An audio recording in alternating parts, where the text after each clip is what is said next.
Julius Malema, a revolutionary political leader, activist, and the president of South Africa's economic freedom fighters, has never been one to shy away from addressing the deep scars left by apartheid. In his speeches, he vividly described how apartheid divided South Africans not just physically, but psychologically and economically. Today, we'll explore Malema's views on how apartheid fractured the nation and what he believes must be done to heal. Watch and pay attention, and I will share my thought later.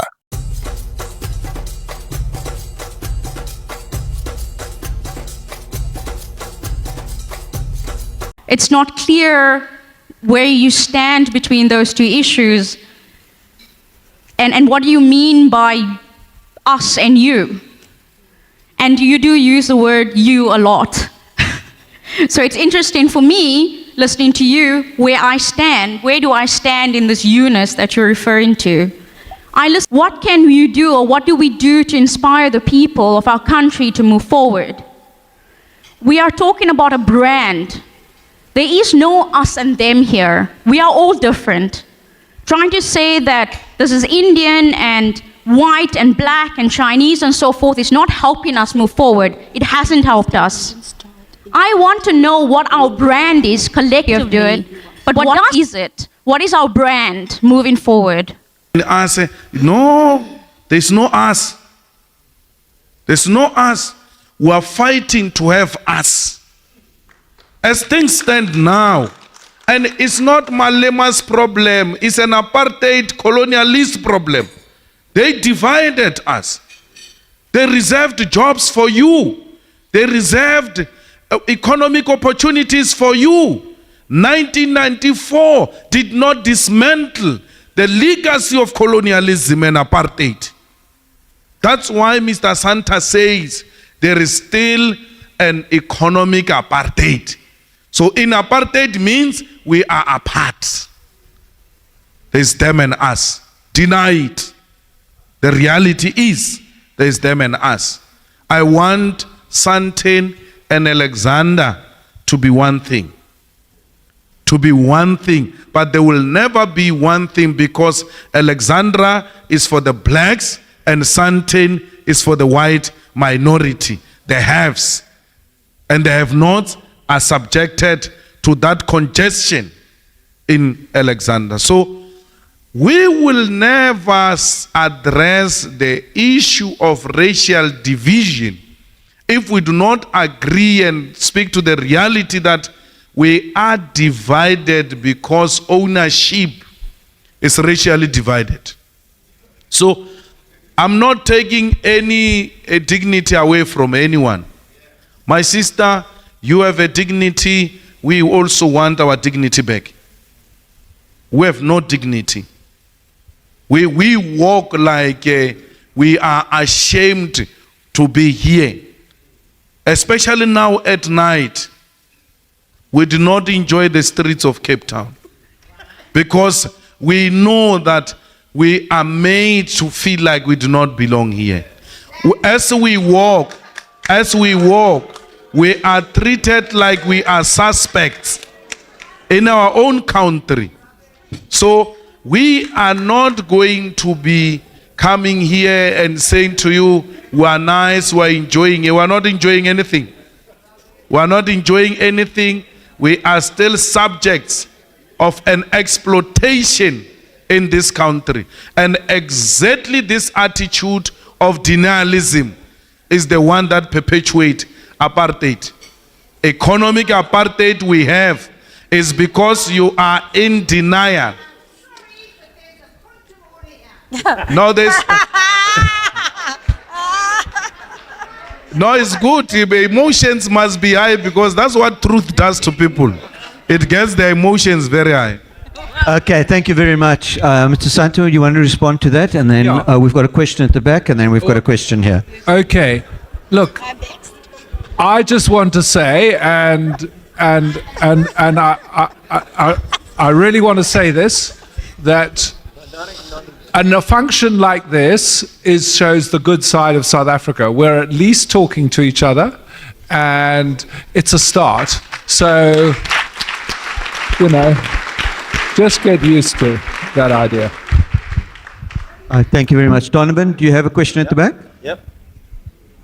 Kaiches Aktuba Tama Kamske. It means, in my ancestral language, our struggle continues. Mr. Malema, you have no authority to talk about land ownership. The Khoisan is the only authentic voice that can talk about land.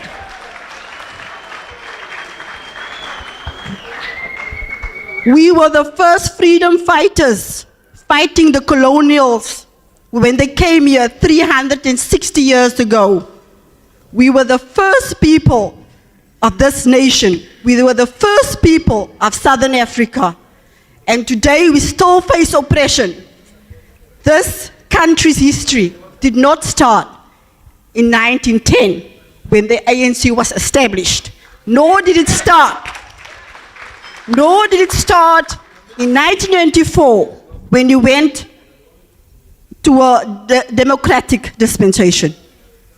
We lived here, and you, your ancestors, and the white ancestors found us here.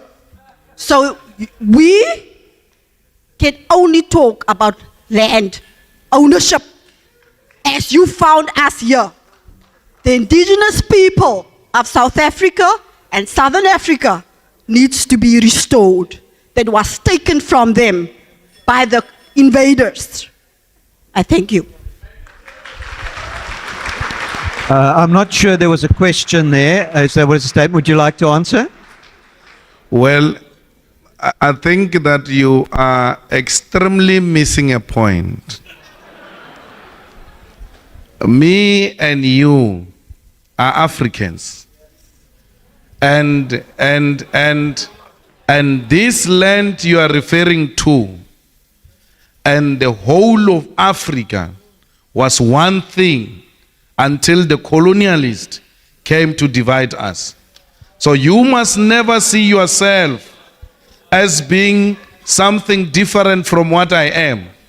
Otherwise you are inviting self-isolation. We, the black African majority and the Khoisan, were one thing. And we are the only ones who can speak with authority about the Africa, the continent of African majority. So don't take away, I'm not from Europe. My ancestors are not from Europe. This Africa belongs to Africans, and that's what the Khoisan are. Don't isolate yourself, my sister. This solidarity will help us to defeat colonialist and apartheid legacy. Thank you very much. We've just got time for 2 more questions. I'm taking 1 question here and 1 question down there. Good evening, ladies and gentlemen. My name is Vuisa Kabaka. I've just got 2 quick questions from the CIC and Mr. Santa. First of all, Mr. Santa, I just want to fundamentally disagree with you around the ability of South Africans to start businesses. You made a couple of examples. And what I'm going to premise my question around is the whole point around economic infrastructure investment in townships in South Africa and the lack thereof in the last 20 odd years in South Africa. So I just want to ask you, what is your take around the inability of the current ruling party to invest in economic infrastructure to enable and unlock? Because again, poverty in South Africa sits in the townships of this country, and yet that's where we're not creating infrastructure for economic enablement. For the CIC, I just want to say that those who feel it know it in Cape Town. So I do agree with you around some of the sentiments you've already made, but specifically to ask you to comment around 3 core areas that you have not specifically spoken to. One is the economic CODESA that Mr. Santa speaks of. Your take on the economic CODESA in the context of what you've spoken about today around those who are enabled and who've had centuries old of enablement in the context of economic CODESA, the National Development Plan, and the context of what the EFF speaks to around the National Economic Development Plan, and lastly, the fictitious black middle class that we all speak about, that is again fundamentally funded through state-owned infrastructure, whether it's government agencies, it's government companies, or it's government itself, that's creating this fictitious black middle class. I want to hear your comments around that. Thank you very much. Okay. On the question of entrepreneurs in the township, I have to say that we haven't really started trying to integrate some of the, and I would say there are some brilliant entrepreneurs in the township, but they haven't made it because we have made no attempt to integrate the township economies into the mainstream economy in this country. And that's why Mr. Malema was right that I talk about economic apartheid that we still have in South Africa. And we've got to break down those barriers because this is daily life. As I said, you vote every 5 years, but you live life daily in the economy, and we haven't done anything. And you're quite right. We haven't got the economic infrastructure, and it has, I don't know why, I'm not sure that it's lack of passion about what entrepreneurs can do. Because, as I said, if you look around the world, the people who change your lives are the ones that come up with new products, which, because of technology or whatever, assist us in living better. And I just want to make it so much easier so that those people, and there are plenty in South Africa, can actually have the confidence as well as the financial support and, of course, the open market, and not actually be dominated by big businesses trying to make their prices cheaper and put them out of business. That's why I'm talking about an economic CODESA, because we simply can't go on like this, because we are one of the most unequal societies in the world. And yeah, I don't think we've even started in terms of creating the proper economic infrastructure in the townships for entrepreneurs that can do business everywhere in South Africa. Thanks. I think we are in agreement about the economic CODESA. We needed to discuss about the land and how that land can be transferred to all. We needed to also discuss the worker share schemes. We need the economic CODESA to also deal with localization. Lot of chain stores in the country do not even buy local products. I mean, textile industry used to be something very big, especially here in Cape Town. But it's no longer that big because it has been undermined by cheap products which are brought into the country and sold by some of these chain stores. So how do we buy locally? How do we protect the local industries? And also, we need to discuss, Mr. Santa, about the minimum wage, so that we close the wage gap, the apartheid wage gap, the minimum wage, and whether indeed through such intervention we will be in a position to help grow the economy. And the decisions of the economic CODESA, they have to be binding. They must bind, and then those are the decisions which will inform ultimately legislation and policy which is to be adopted by the state. So it is important that we have that a conversation. And I think we'll have that conversation because this is how it starts. It starts with us. And once we reach consensus through these types of engagement, then we say, how do we formalize some of this consensus that we are reaching through the continuous dialogue that we are having. But if we were to go to an economic CODESA when we are still far from each other, it will not be a very productive CODESA. We ought to genuinely liberate the mindset of our people and win them over so that they begin to appreciate that it is through genuine, legitimate economic freedom that our people will realize true freedom. The black middle class needs to be politically conscientized, and it needs to be politicized, because sometimes they confuse being credit worthy with being rich. They do not know the difference. And that's where the banks want them to think that by affording to rent in the suburbs here, what is that expensive one there? Whatever the names. So once they qualify to rent, they think, no, I've arrived. Most of the black middle class found in the white suburbs do not own those properties. They rent them. So they are credit worthy. And being credit worthy means you are a slave of capital for the rest of your life. And you are not going to leave your children any legacy. People are inheriting farms here.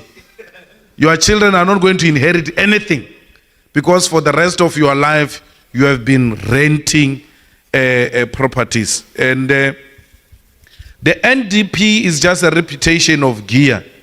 And the NDP says very little about the land question.